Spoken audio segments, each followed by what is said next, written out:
Hello, good afternoon, or good morning for some of us. Welcome to SIBB webinar organized in cooperation with Berlin Business Office in New York City and Berlin Partner for Economics and Technology. Larry, could you please switch off your camera and microphone for now, please? Thank you. Yeah, my name is Marzena and I work for SIBB as a project manager international business.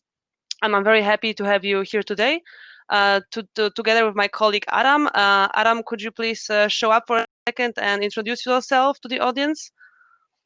Hi guys, a very warm welcome. I'm just gonna be shortly here today, so Marzena is actually gonna direct the show.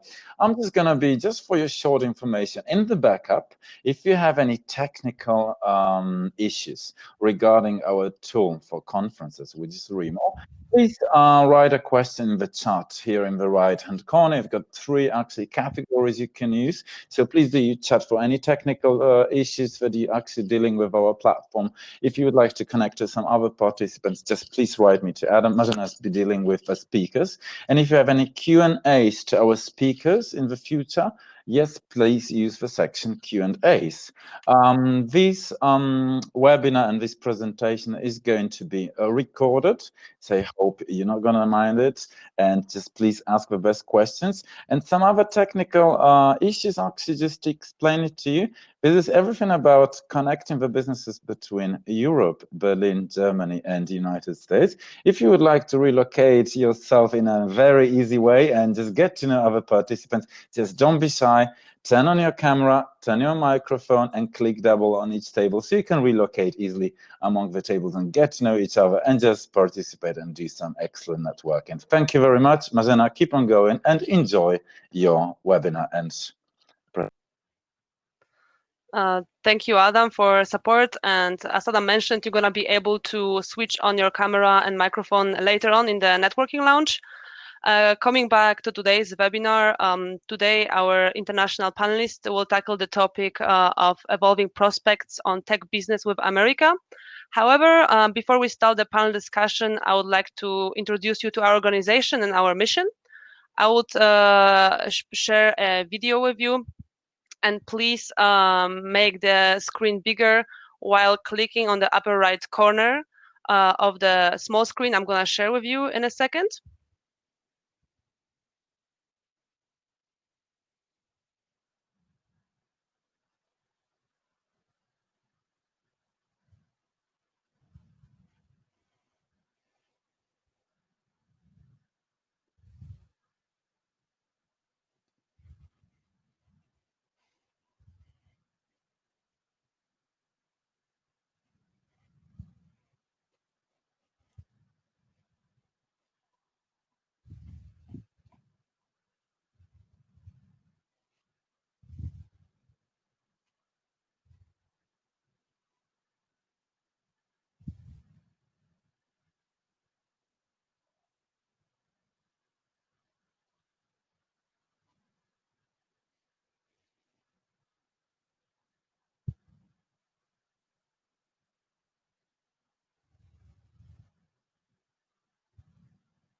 Thank you guys for watching. I hope that the video helped you to understand our organization and our mission.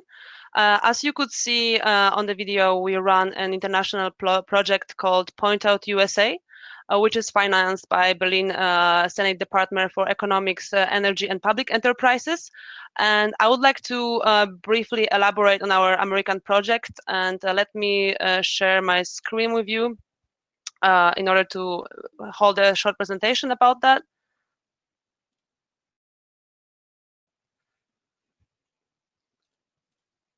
Okay, so as I mentioned, Project Point Out USA, its main goal is to create cooperation platform for German and American tech companies.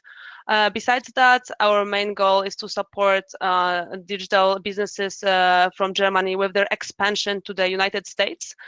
Therefore, if the situation allows us, we are organizing a digital business delegation to the East Coast of the United States from the 24th till the 28th of August. We are going to go to Fairfax County, Philadelphia, New York, and New Jersey. And we have a focus on cybersecurity, e-health, IoT, mobility, and smart cities. In case you would like to join our business delegation, or if you have any questions related to that, please approach me or Adam later on during the networking session, and we are happy to answer your question. Anyway, coming back to today's agenda, we are going to start with the half-an-hour panel discussion with our international experts, which will be followed by the Q&A session. Afterwards, we will have a short pitching session with 4 German tech companies planning an expansion to the US. Those companies are actually joining our delegation as soon as it's possible, and they are searching for international partners, and they're happy to connect with you afterwards during the networking time, which will start right after the pitching session. And in order to make it easier for you to find our speakers or pitching companies, that tables or breakout rooms are named, so you can see where the certain organization or the certain speaker is located, and you can join the table with the double click and just discuss the potential cooperation opportunities. Thank you so much for your attention. That's all from my side. And now I would like to invite our panel discussion moderator, Stefan Peickert, to start the discussion. Stefan, are you here with us? Perfect. So, what should we... Hi, Stefan. So, thank you, Marzena. And for those of you who click on my profile in a second, they will notice nothing. You can hide nothing on this platform. It shows a little Polish flag. That's not Anna, Marzena, and Adam. I'm actually really in Warsaw, which means I have to drive 5 hours back after this session. So I might not be too long in the networking lounge. My excuses. So my name is Stefan Peickert, partner, founder of the AHP International Group. We are an international business development company based in Berlin, but also in Philadelphia and here in Warsaw. I'm one of 3 internationalization speakers, key experts of the SIBB. And yeah, that's probably why I was invited by Marzena and Adam to moderate this panel, which is basically the idea is to give you an insight in latest developments of the markets and also give you some direction and ideas on how to leverage your potential in the US and especially in the US East Coast, when hopefully you will go in August or later to the United States. I have 4 exciting supporters with me. I will quickly introduce them and ask them then also to join me here by switching on their camera and the mic, please, only when you speak. So first participant you briefly already saw him is Larry. Larry, can you come up? Okay, there's Larry, still muted, but so Larry is managing principal and founder and CEO of Ballast Lane Applications, Boston. I think you're in Boston at the moment still? Yeah, in Boston. But also in Berlin. A lot of the tech work is also done in Colombia, which in the same time zone like the East Coast is one of the best nearshoring sourcing locations for North America, just like what we here in Europe do a lot with Central Eastern Europe. So, and Larry's working with startups across the board, when they enter the US and develop the content or apply content for the US market. Welcome, Larry. Next is Guy. And Guy, can you come up? Hi, Guy. Hi. Hi, Stefan. Wow, you look serious today, but I also put on a shirt, so that's fair enough. I guess you are still in Tel Aviv. Yes, still in Tel Aviv, but looking forward to go back to New York. Yeah. So I'm also looking forward to go back to Philly, hopefully soon. Who knows? Guy's working with Sosa, one of the birthplaces of the startup nation in Israel, really an institution in acceleration. And so Sosa has really developed out of this original accelerator in Tel Aviv to become a global platform for innovation. Is a global player, and I think Guy is like the perfect partner to put what we will talk about, looking at the US East Coast, also into a global context, with a very fast, forward-moving Israeli perspective in a very American spirit. So that's great. And then you've all noticed that Fairfax County is one of the regional partners of the mission, and Fairfax is represented by Jatinder. Jatinder, are you here with us? Yeah. Hi, everyone. Great. Good to see you again. Jatinder is business investment manager with Fairfax County. So basically, she's guiding companies to Fairfax County when they localize in the United States. And we thought, myself, I'm working a lot with Pennsylvania, Philadelphia, and Wisconsin, but that it's really interesting to have a little bit more southern, a little bit more in the hinterland location now with COVID, also here in this project, to give you the right scope from New York to Fairfax, and show you some alternatives. And finally, we have Christian from the German Accelerator. Christian, are you with us as well? Can you switch on? Yeah. Hi. And I don't know, Jatinder or Guy, can you switch off your mic when you're not talking? So thank you. So Christian is CEO of the German Accelerator. German Accelerator is I would say the established player bridging German startups to North America. From what I remember is that you are particularly strong also in Boston, right? And but maybe Christian, you can say a few words about the German Accelerator, just briefly. Yeah, sure. We have my daughter is also joining sometimes, so pay attention to her, please. We have locations in New York, Silicon Valley, and Boston, and Southeast Asia. And we work with German startups that are going abroad, usually to the US or Southeast Asia. And we've done that for about 8 years. We've worked with probably 250 companies at this point. Okay. Thank you, Christian. And yeah, this is our faith at these days. I exactly know what this feels like. And I'm really happy to be able to escape to the Warsaw office today and yesterday, actually. So, we'll touch COVID and the situation in a bit, but I would really like maybe Guy and Larry, and Christian, you can add if they leave something out. Look at, more general, looking at the companies who will pitch in a bit and those who look at the US market. If you would have to bring it down to 3 key success factors, when you want to live this big American dream, enter that, largest market on the planet, what are like key success factors to bear in mind when preparing or going on such a first trip like the one we have here? Maybe Larry, you can start. And leave one for Guy. Well, I think I was looking through our client base. So we work with, scaling SMBs and startups, and the kinds of companies that have been doing well and continue to do well even through this COVID crisis have kind of one kind of common theme across them, and that's that they're data-intensive businesses. They're gathering lots and lots of data about specific issue, and applying that to, providing insights, recommendations, guidance, etc. So we have one client in the fintech space that's building a platform for family office management, and how they're making that unique is that, it's combining, a client's transactional data with all the third-party market data available around investment opportunities and creating something new and different.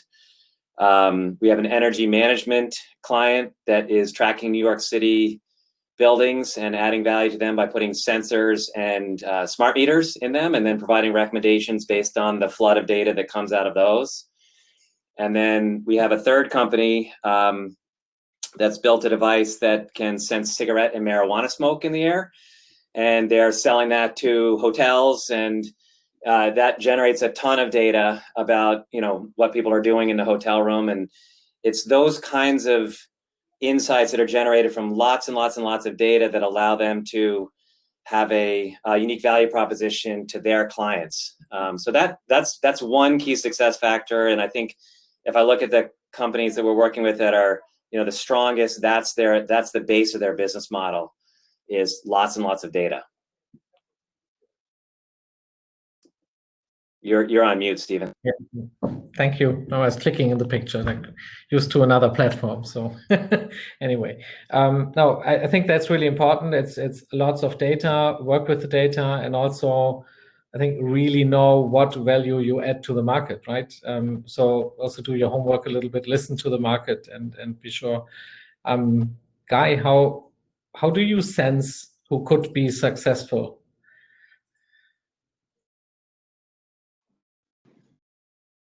Perspective, I will just add in the market, there are a lot,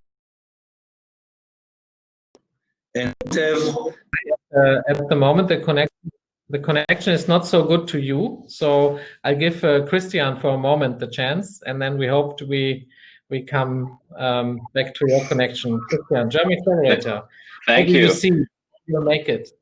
Yeah, so we have lots of companies who are expanding to the US right now, and in general, the key thing to me is resources, dedication, and differentiation. They need to have enough money and enough focus as a team to actually go for it. They have to dedicate those resources so they don't try to do 17 things at the same time. And they also have to be differentiated. The US is very competitive in almost every sector out there. And a lot of the companies that are coming over, whether they're German or not, are just not, they're very technical and they don't really focus on value and on customer solutions. And we often have to help them understand how to actually communicate a value proposition to an American customer first before they can sell. And but I think now is as good a time as ever to go to the US because it's still the largest market in the world, especially for software and for consumer goods. And we see continued interest, and I think the US is also going to be the first to come out of the recession. So overall, I'm very bullish on startups going to the US for the next years. Hi, you're back. So let's quickly use the data flow. Yes. So in addition to what was said, I think that the readiness of the product is very important.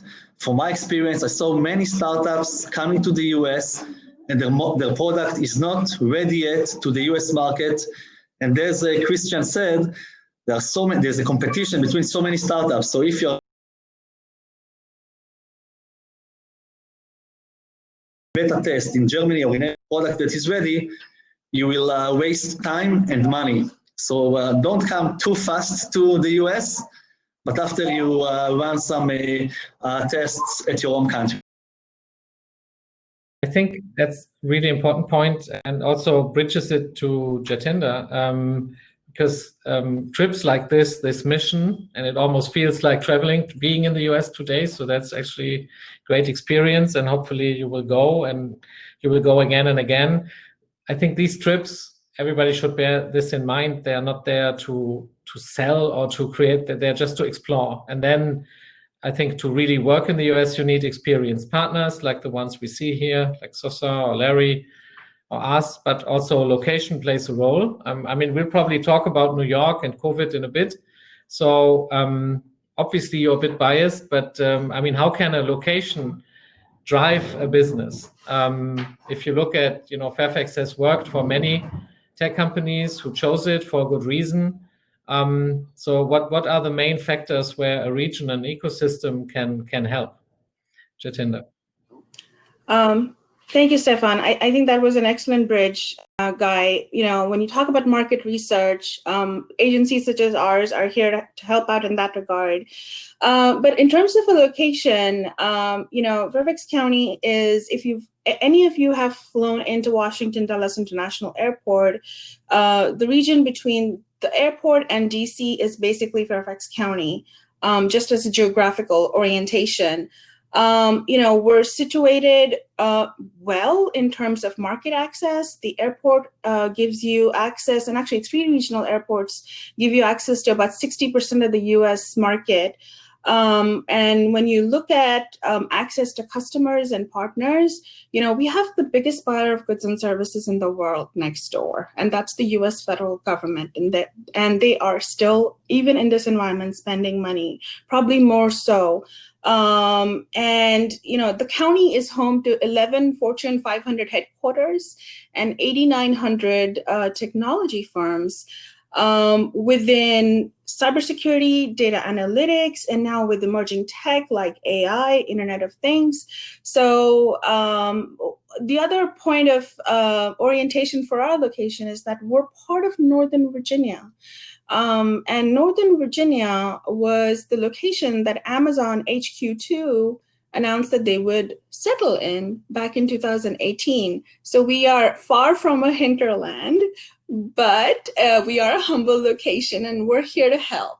The other thing I will mention is that access to a highly skilled workforce is extremely important. We have the largest data center hub that produces more computer science graduates than any other part of the country. It is one of the reasons Amazon chose us for its HQ2. The last thing I will say is access to infrastructure. I talked about the airport, but also internet. We have had a very successful and strong backbone in the telecommunications industry, which has today evolved into cybersecurity and big data. And because you have that infrastructure already in place, companies in this region, when everything went online, it was seamless. We don't have manufacturing in Fairfax County. We're a very high-tech location. And given that internet connectivity was really, a feather in our cap because everything moved online seamlessly. And I'll end at that. Sure, there are even more good reasons for Fairfax. But coming back maybe to New York, because many of you, in my daily life, when I'm pitching the Philadelphia ecosystem or maybe a Pittsburgh or the reality, especially with startups in the past, everybody was like really attracted by this cool New York and this pretty unique mix and drive. And but what will it be like now? Guy, you say you look forward to going.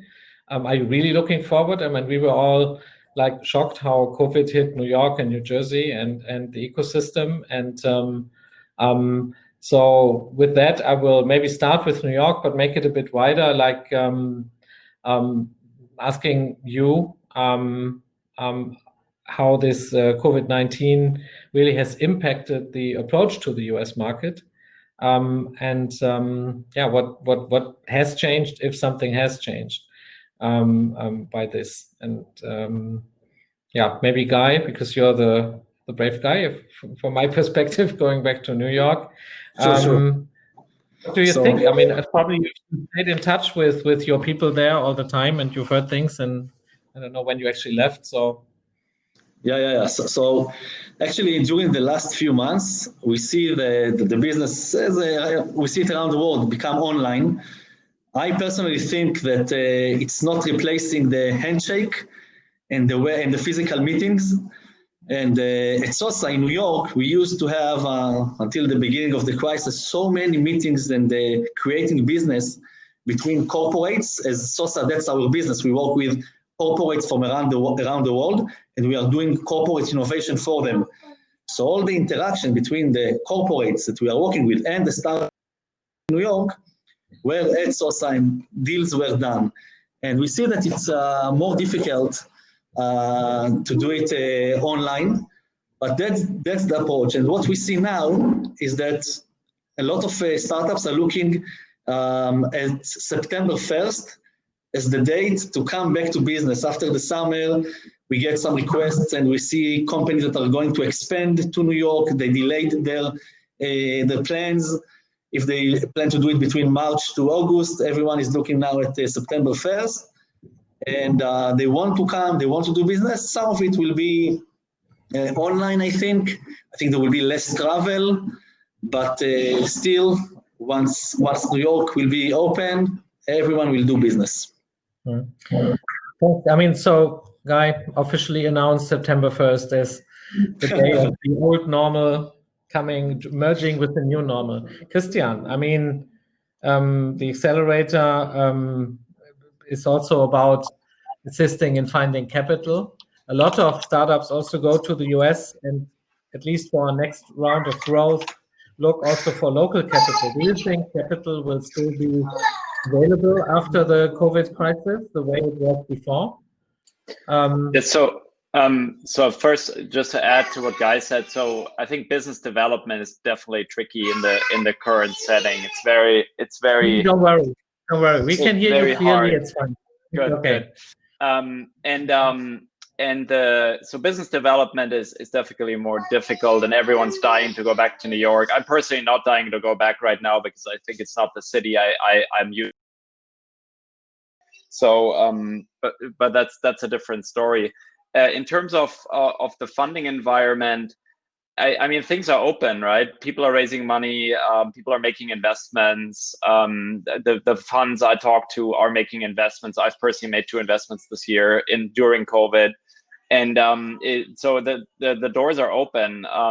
I expect people still going to New York for the most part, especially early on when they want to grow and hire more people. We've seen people go to Pittsburgh, people go to Atlanta, Chicago, so second-tier cities, I would say. But I think New York still has the biggest pull of all, and I don't expect that to change in a major way. My personal outlook is the next 12 to 18 months as this virus vaccine situation evolves.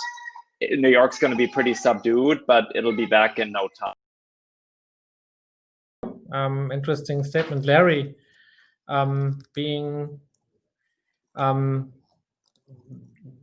in America, living there, we talked also about, like, from a German perspective, we had the German government pumping a lot of money in keeping people out of unemployment.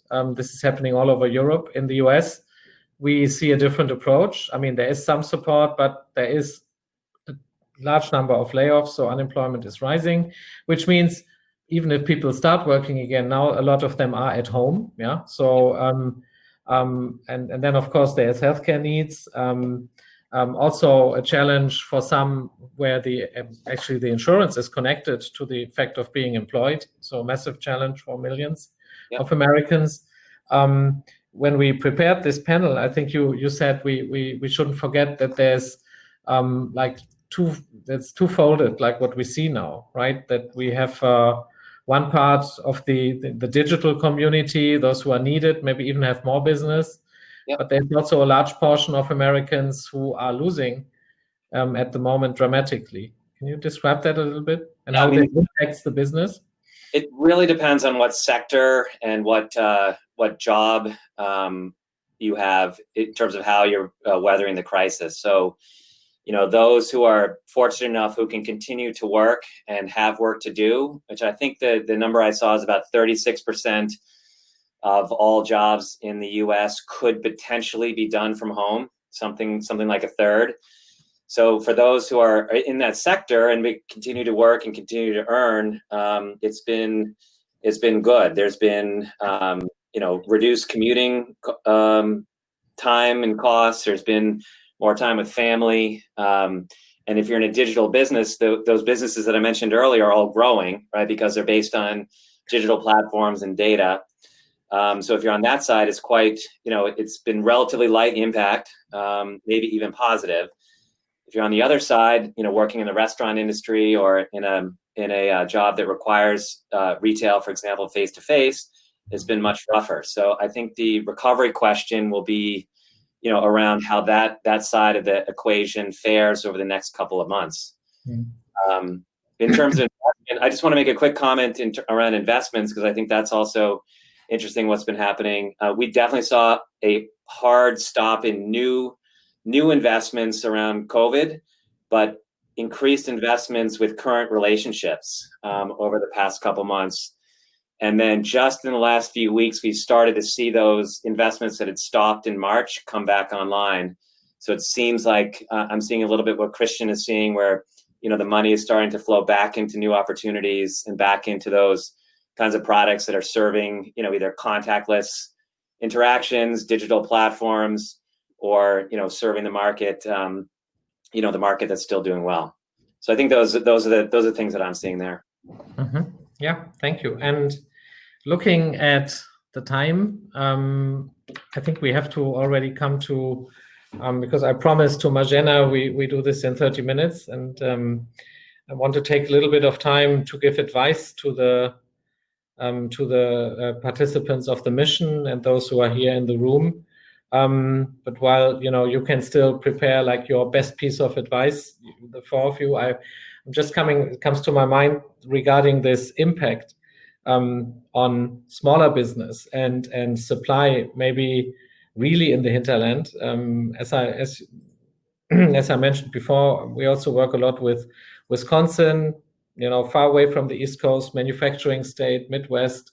But we had discussions with the Economic Development Agency there when it started. We were together in Switzerland, and we had 3% unemployment in Wisconsin. Then we had a first call when COVID started to hit the US, and the last people went back. We were maybe at 10, 12%. And then today we're at 25, 26% unemployment in Wisconsin, right? And this is mainly small business.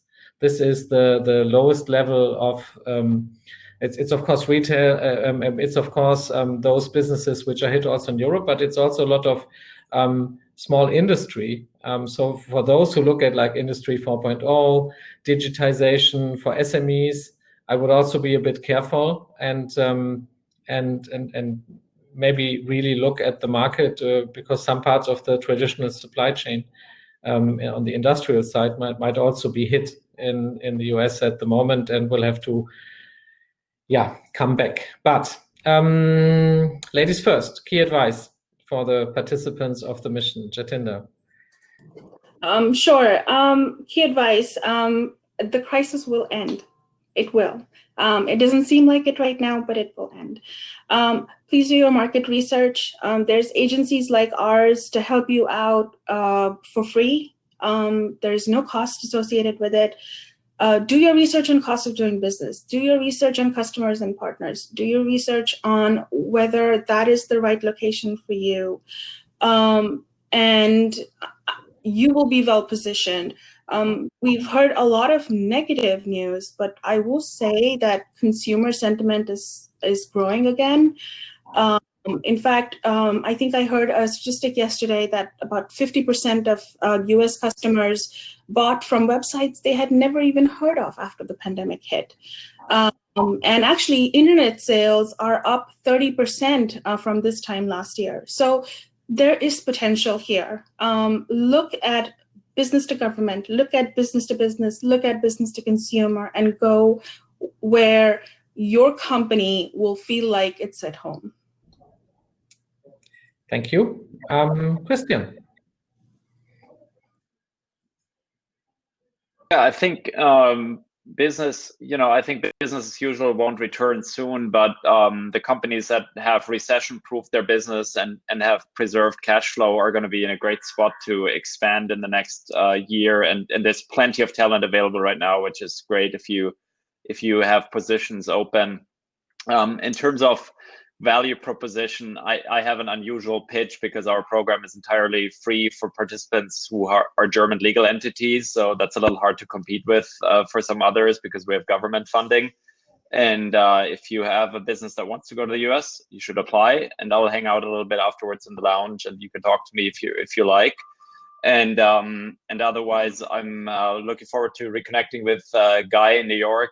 He and I have actually never met, but we know a ton of people in common. And yeah, thanks for the opportunity to meet virtually on Remo. Great. So, Guy.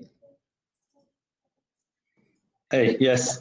So my advice is to adjust your product and be ready with your strategy and product for the US market when it will be open again, because people are looking to be back and to do business. So now it's the time. Don't wait. Okay. So, Larry. Well, again, yeah, so thanks for having me here. I appreciate it. And I'll be in the, I'll hang on a section and talk about Boston if people have questions about Boston. But I think when I think about the advice, it really is a good time to kind of keep and or grow your team. There is talent available. Real estate, office space is very inexpensive right now. Certainly in Boston, there are deals galore. So it's a good time to start to build up and take advantage of that availability. And because like Jatinder said, it will get better and will turn around. Okay, thank you. I mean, we could go on like for hours more to discuss the situation. We will all, with a little exception with myself, really be available in the networking lounge, but without further delay.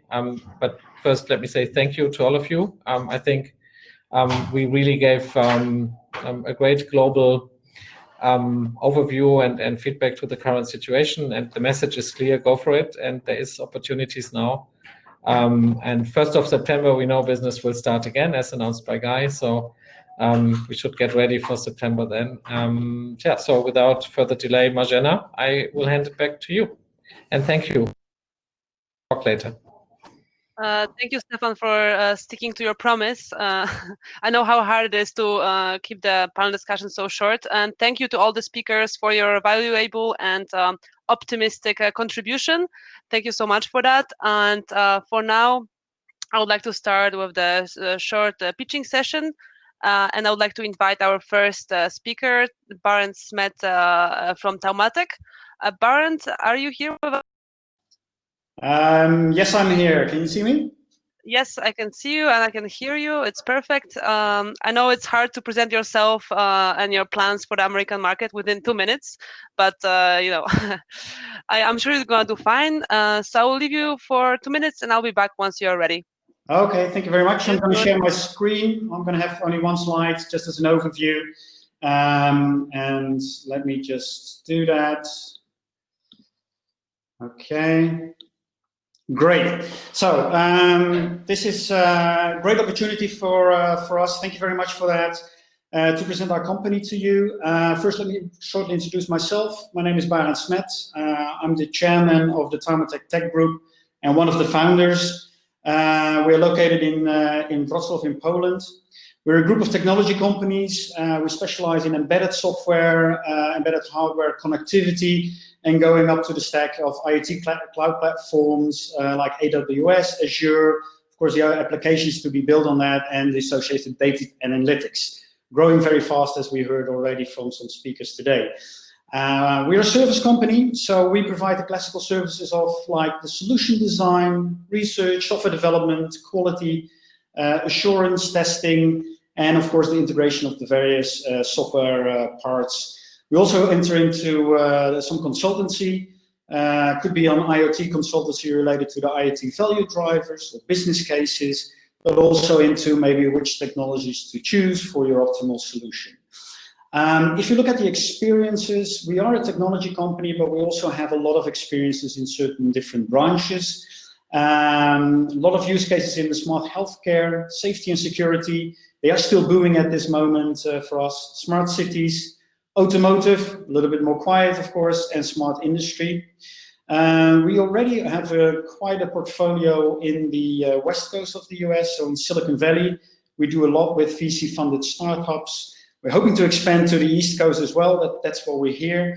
And yeah, if you look at the challenges that we help our customers with, it's on the one hand VC-funded startups, which we really, help from the beginning to set up the project right, to not only develop the product as they wanted, but also to do the reporting towards their investors on the progress, making sure that all the demos that they are doing are going well. And on the other hand, we have also a lot of corporate customers, which we help a lot on where they have lack of certain technology and know-how.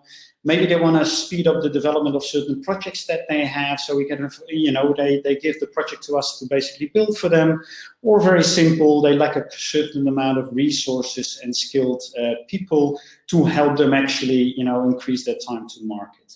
So I think this is my very, very short pitch. We'll have 2 rooms, which we'll be happy to, engage with you, maybe talk about some partnerships. You can help us or we can help you. My colleague Maciej Stakura can also help you on much more technical questions you would have. So yeah, I hope to see you later on. Thank you very much. Thank you, Baron, for this short introduction. And now it's time for Thomas Stauffenbiel from Gestalt Robotics. Thomas, would you like to join us on the...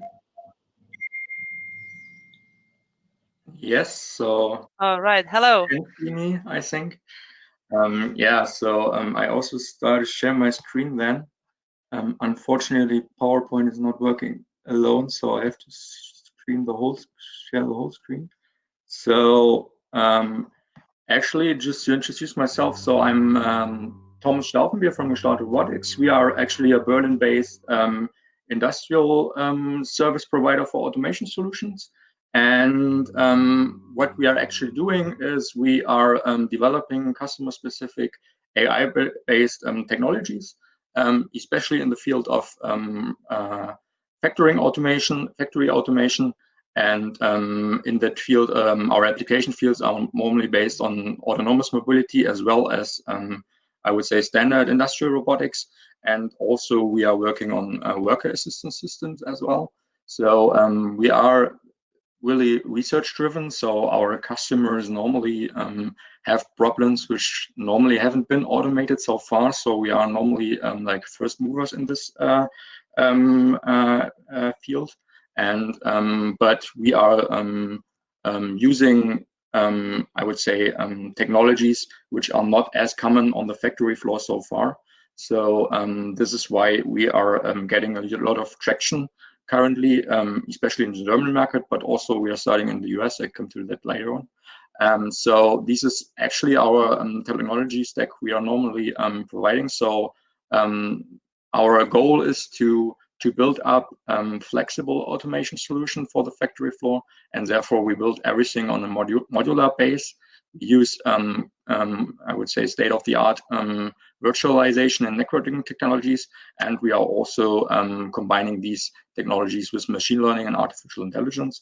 And this is all on a hardware aspect as well. So we are combining actually physical and hardware and software world with state-of-the-art technologies.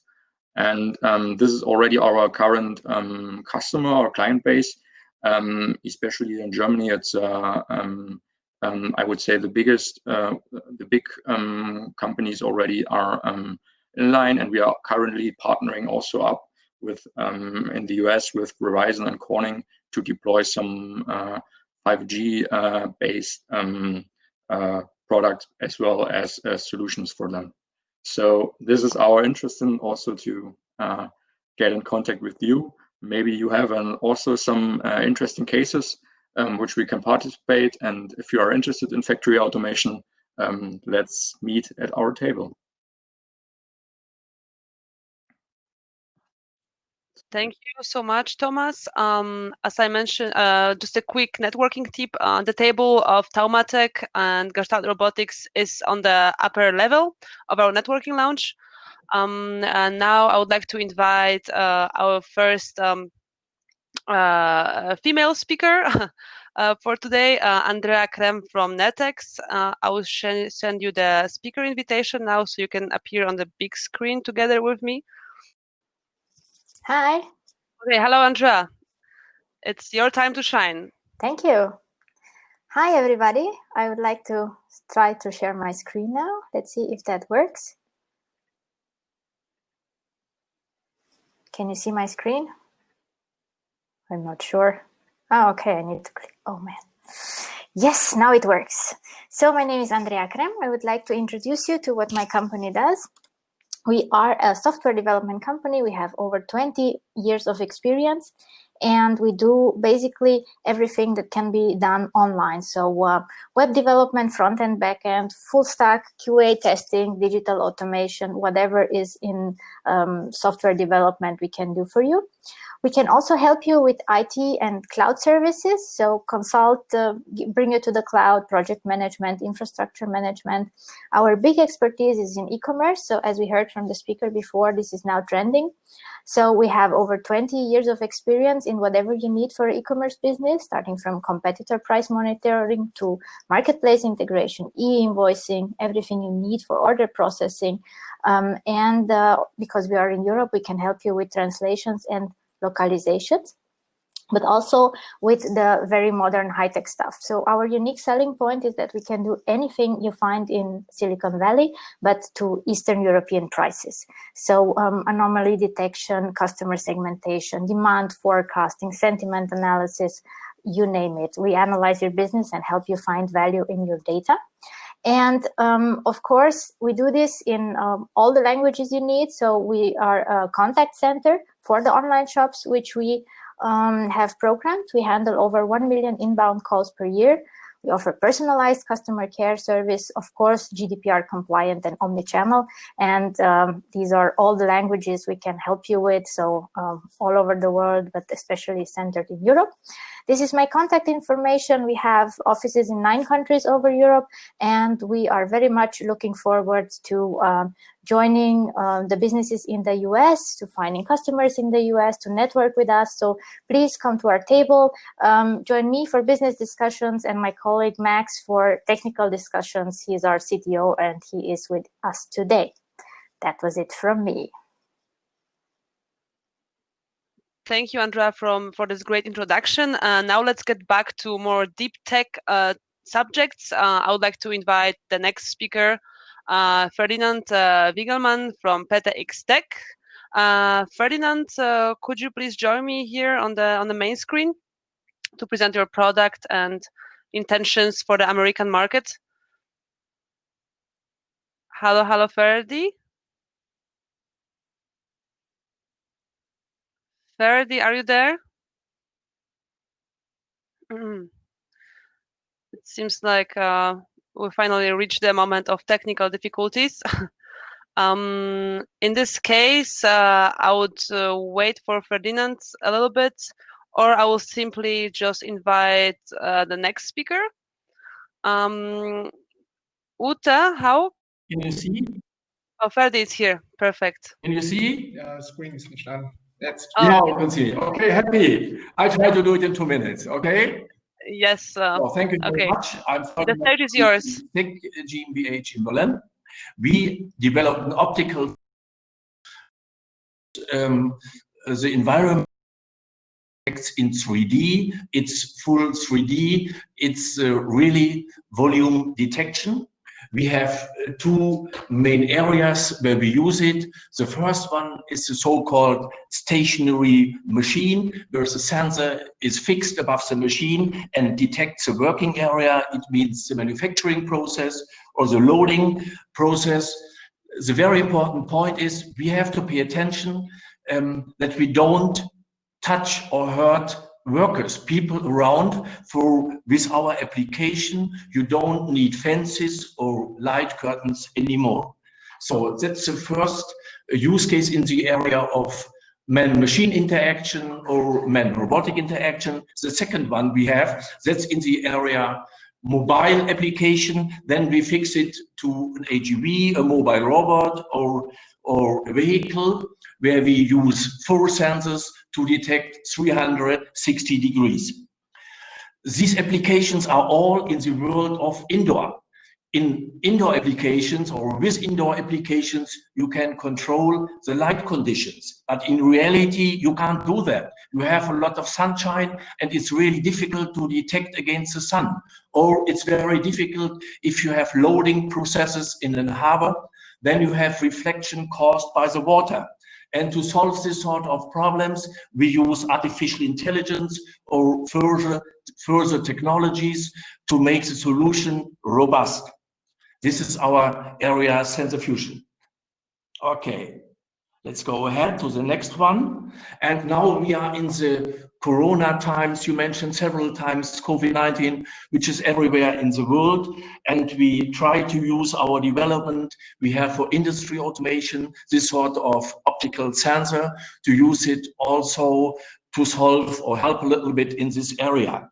So we add a thermal camera to be able to measure the temperature of people or of groups entering hotels, entering industrial sites, schools, and so on.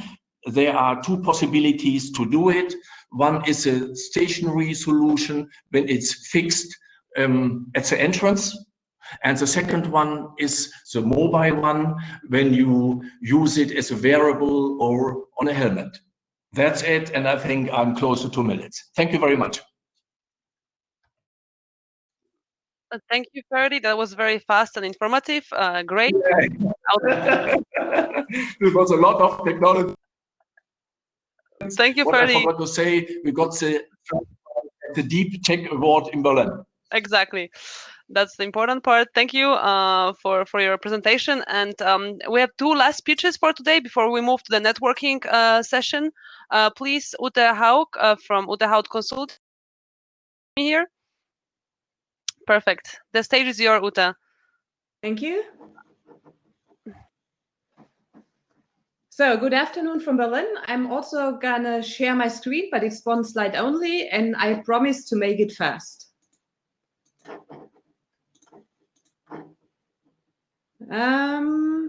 Apparently, does this work?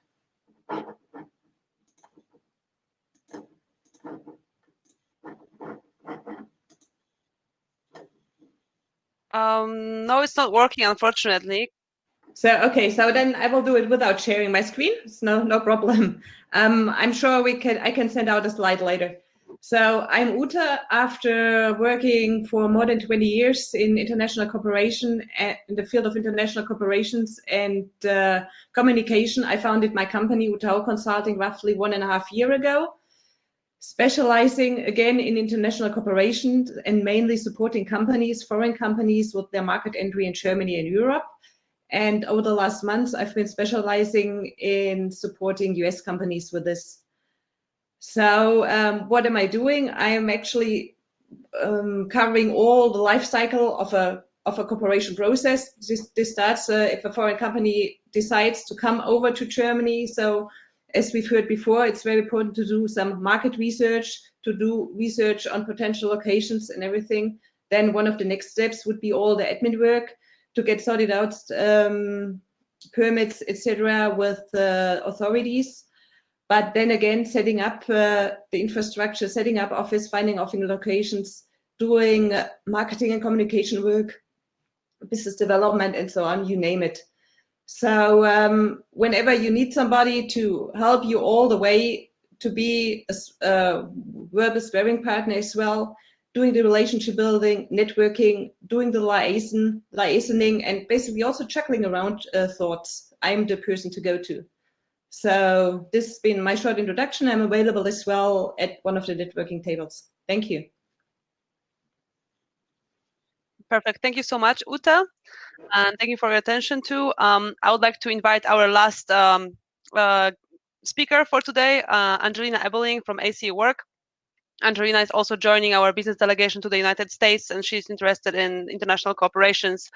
And Angelina, are you here with us? All right, the stage is yours. Yeah, I hope this works. Can you see me okay? Yeah. Oh my God, it's a live broadcast straight from the sunny balcony. I am on my balcony in Berlin. Something that I've started to do for virtual events, otherwise I don't get outside. Yeah, makes sense. All right, the stage is yours. Perfect. I'm going to share my screen as well.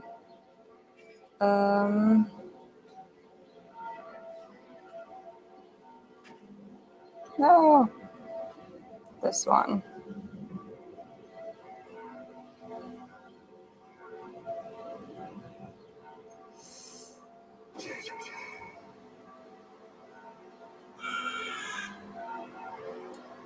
Okay.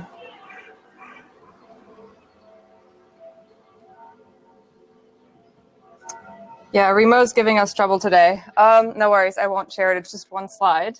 It says AceWork, which is the company that I founded 2 years. At AceWork, we're experts for remote working.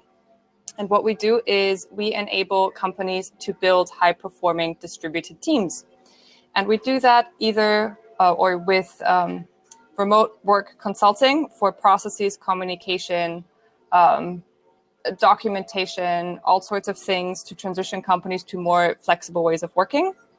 And we also connect vetted remote-ready talent and candidates with remote career opportunities.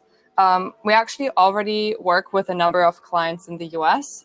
We are a fully distributed team, incorporated in Berlin, but we do not have an office, right? So we work across time zones, have a lot of talent in the US, have clients in the US as well.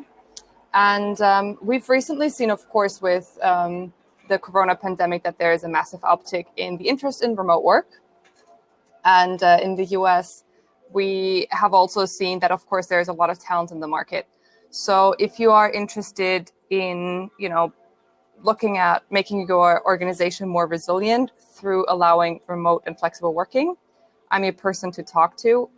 I'm also happy to, connect with any candidates or potential people. I think this was mentioned a couple of times in the presentations or in the panel, that there's a lot of talent in the market right now. So if you know people that are looking for jobs, feel also free to redirect them to AceWork so they can sign up to our candidate pool and we can connect them to jobs. I think that's pretty much it. I'm excited to jump into the networking. I'll be at my table as well. I think it is labeled AceWork, so you can find me there. Thank you, Angelina, for sharing this summary moment with us today. Anyway, I think we're done.